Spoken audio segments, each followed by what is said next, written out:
நிறைய கேள்விகளை உள்ள வச்சு கேட்கிறீங்க. தமிழகத்தில் கட்சியினுடைய செயல்பாடு மிக சிறப்பாக இருக்கிறது. அகில இந்திய தலைவராக நான் என்னுடைய வேலையை செய்து கொண்டிருக்கிறேன். அண்ணாமலை அவர்களுடைய செயல்பாடுகள்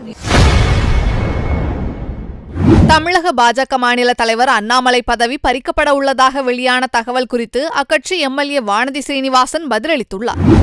அண்ணாமலை அவர்களுடைய செயல்பாடுகள் மிக சிறப்பாக இருக்கிறது. கட்சியினுடைய தேர்தல் புதுச்சேரியில் நடக்கிற மாதிரியே தமிழகத்திலேயும் இப்பதான் மண்டல அளவில் மாவட்ட அளவில் நடந்துட்டு இருக்கு. மாநில தலைவருக்கான தேர்தல் அதிகாரிகளாக நேற்று 37 பேர் அதிகாரிகள் நியமிச்சிருக்காங்க. அதனால இதெல்லாம் ப்ராசஸ் நடந்துட்டே இருக்கு. இதுல தேர்தல் எப்படி நடக்குதுன்னா தேர்தல் ரொம்ப சிறப்பா நடக்குது. நீங்களே பாக்குறீங்க. ஒவ்வொரு நிர்வாகியும் அவங்களோட கருத்துக்களை கேட்கிறோம். எந்த விதமான சண்டை சச்சரவு எதுவும் இல்லாம ரொம்ப அமைதியாக ஜனநாயக ரீதியில எங்களோட கட்சி தேர்தலை நடத்தி.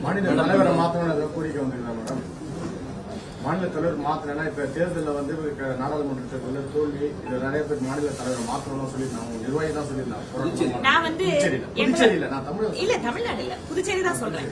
நான் இங்க தேர்தல் சம்பந்தமான கருத்து கேட்கின்ற பொழுது அதையெல்லாம் பத்திரிகைகளை சொல்லணும்னு நான் விரும்புறதில்ல. ரெண்டாவது அப்படி சொல்லவும் கூடாது.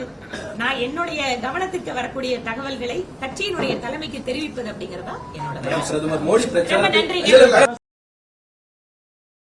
செய்திகளை உள்ளது உள்ளபடி தெரிந்து கொள்ள ரெஃப்ளெக்ட் நியூஸை சப்ஸ்கிரைப் பண்ணுங்க.